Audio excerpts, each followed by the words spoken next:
Bonjour. Bonjour. On est heureux de te recevoir dans l'exposition Performance Process pour le 8e focus. Pour ce focus, tu as choisi une série de photographies de performance réalisées entre 1972 et 1975.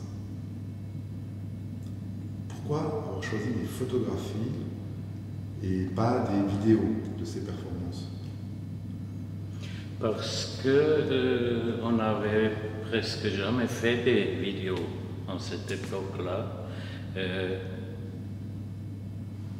Comme vous savez, j'ai seulement fait des performances, live performances entre, au fond, 3 ans, bon, non, comme ça. Et c'était l'idée d'être vite, d'être en route avec peu de bagages, d'être en route avec rien du tout au fond, non? Vivre et faire quelque chose en place avec ça qu'on peut faire là. Et ça m'intéressait beaucoup dans cette époque-là. Et on n'avait même pas une vidéo avec des choses comme ça, non? Et je suis arrivé dans la galerie ou le musée ou quelque chose, et je réfléchis qu'est-ce que je veux faire ici. Et ça a été très troublant pour moi dans cette époque-là. Mais après un certain temps, parce que je suis un personnage assez timide, je détestais de poser, comment dire, in front of the people. J'ai remarqué que au fond, c'est pas ça qui me vraiment intéresse dans mon travail. Ce sont les choses, the frozen things. Et les performances, quand on voit mes performances, live performance, on voit tout de suite, au fond, il ne se passe rien là, presque rien. Ce sont des styles live avec un mouvement très lentement, presque rien. Non? Et ça m'intéressait au fond de faire des choses comme ça. Et je laissais tomber tout ça après 3 ans. J'étais trop nerveux de faire toujours ces choses en public là. Et l'importance du tableau, de l'icône au fond, que je veux faire, de petits moments importants pour moi, j'ai pensé que c'est quand même mieux de faire ça en style, en tableau, des choses comme ça. Et j'ai laissé tomber ça, ça reste dans mes archives, les photos comme ça qu'on avait presque par hasard au fond. Et quand vous m'avez téléphoné il y a un demi-an, je pensais, je suis aussi pas intéressé de prendre seulement mes documents par hasard de ces performances-là, ce qui reste, non, les petits trucs qui restent. Quand je fais quelque chose, je veux faire une naissance de ça, je fais des nouveaux tableaux au fond avec ça. Pas faire une documentation sur les performances. Parce que dans les performances soi-même, c'est vraiment peu de choses qui se passent directement, quelques mouvements, actions comme ça. Et d'ailleurs, on est très, très fiers parce que c'est la première fois que tu montres ces nouvelles pièces faites à partir des éléments documentaires de ces années 70. Est-ce que tu peux nous dire comment tu as fabriqué ces pièces? Parce qu'il y a des choix de documents, il y a des choix techniques, des choix de format. Ouais, bon, parce que les documents que j'avais, c'en était très, comment dire,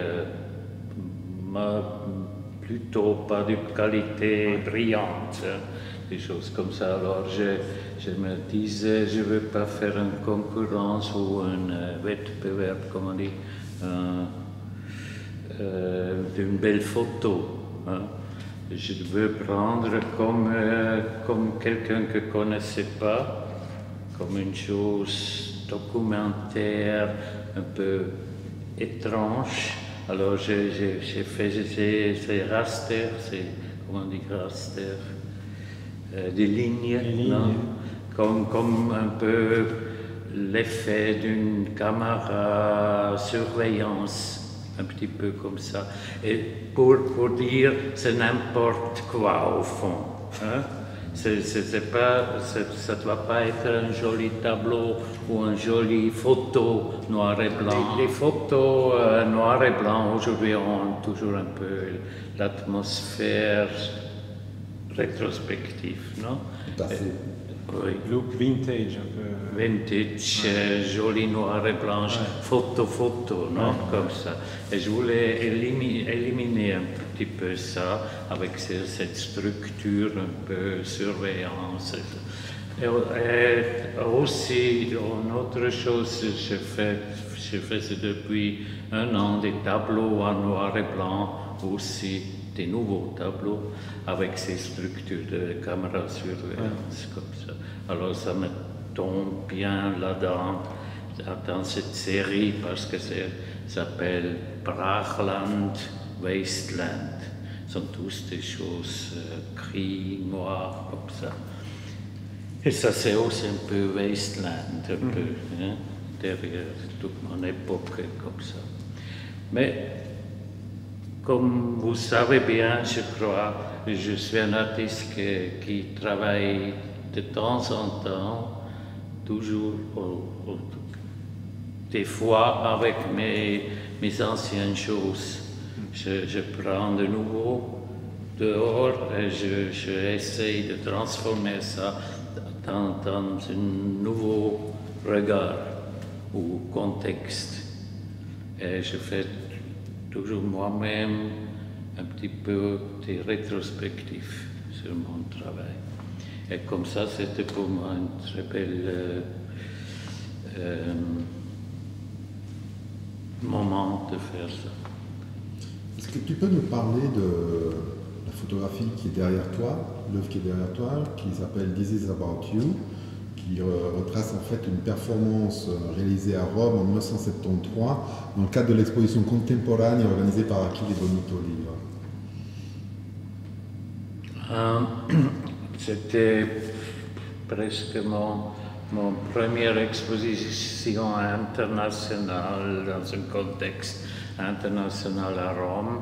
Bonito Oliveira, le très grand créateur des expositions. Ils m'ont demandé de faire une performance et des pièces photos. Cette exposition était dans une parking lot à Rome, très grand. D'abord que c'était initié au public pour parking. J'avais, comme on voit un petit peu ici, mettais dans une box de cette garage un peu une situation comme café, 6 ou 7, je ne me souviens plus, petite table, avec des chaises comme ça. Je me mettais pendant 2 semaines ou 3 semaines, je ne me souviens plus du tout, plusieurs heures par jour là, à une table.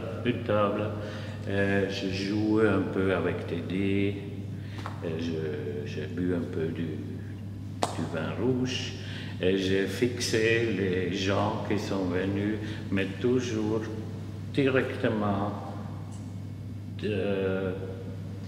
un peu près des yeux. Jamais, comment on dit,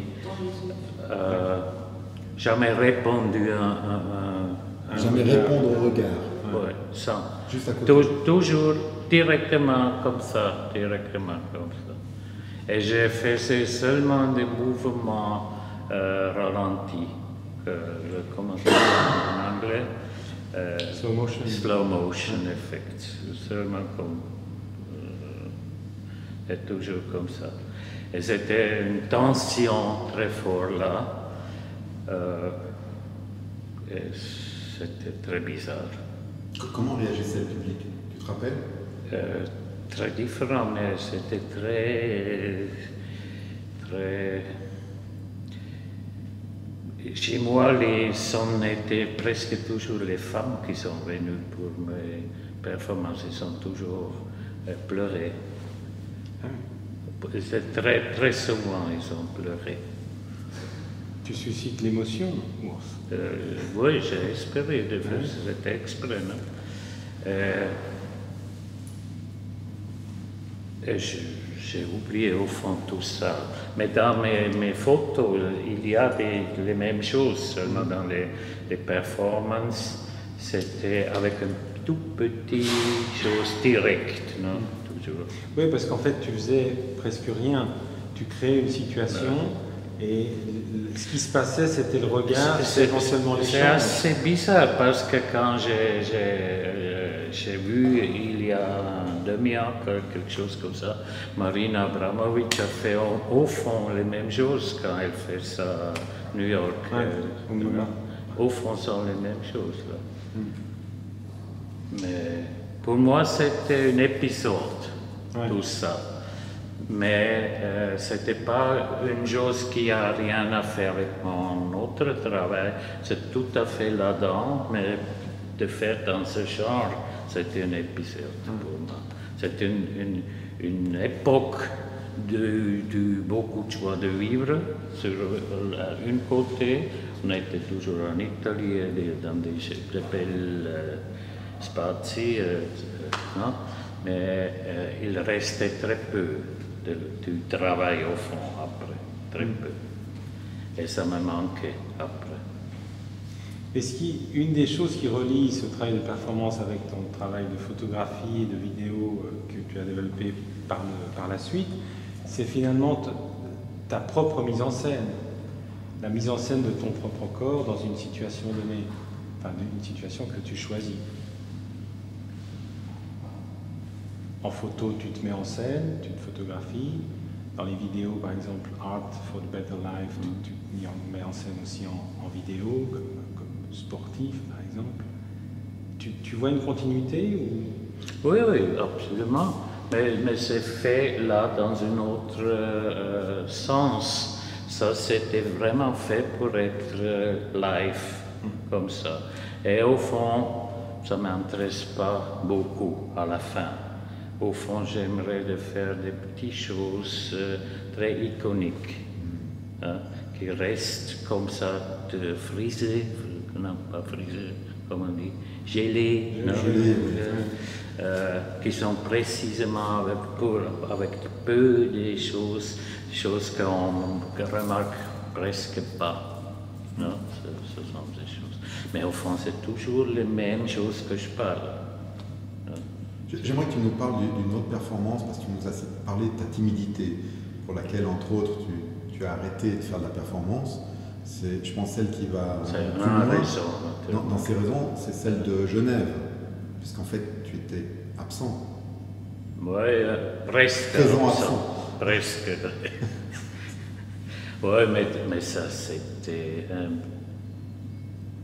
mes choses sont toujours ambiguës, non? C'est un des plus fortes raisons pour mon travail, l'ambiguïté. Et là, à Genève, par exemple, c'est là. C'était au fond l'inauguration de la nouvelle salle, comment ça s'appelait, Hammam, pour le nouvel musée, comme ça, non? J'ai pensé pour la bourgeoisie de Genève, non? Je dois faire le clown là, non? C'était aussi un peu provocatif, naturellement, mais pas premièrement. Mais je disais, ok, je vais faire le clown avec les petits fours comme ça, et c'était dans toute la salle, une énorme salle de, je ne sais pas, 500 mètres carrés. Au milieu, ce buffet pyramide comme ça, avec les petits fours, les camérières les serveurs. Le serveur blanc et tout ça, c'était très chic, je trouve. Pas des tableaux, pas des sculptures, pas d'artistes sur le bord, c'était l'artiste dans la cave. Et moi j'étais vraiment en bas, le plus bas espace que j'ai trouvé là, où était le chauffage ou quelque chose comme ça. Mais naturellement, il y avait des gens qui ont, comment dire, identifié avec l'artiste, ou c'en étaient des artistes, et ils ont me cherché là. Non? Et après des heures, on était une petite troupe à la cave. Mais tu es resté à la cave, tu n'es pas allé. Oui, je n'étais pas dans la salle. Tu as laissé le buffet pour les bourgeois de Genève. Ouais. On imagine avec plaisir le petit groupe d'artistes dans la cave. Non, mais je ne voulais pas faire trop de critiques, tout ça, mais j'ai donné un très bel buffet et tout ça, mais je voulais dire la situation d'un artiste dans ce truc-là, j'ai joué mon rôle, au fond. Non? Du clown. Et de l'artiste dans la cave.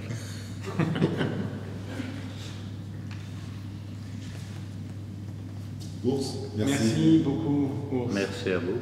Merci d'être là.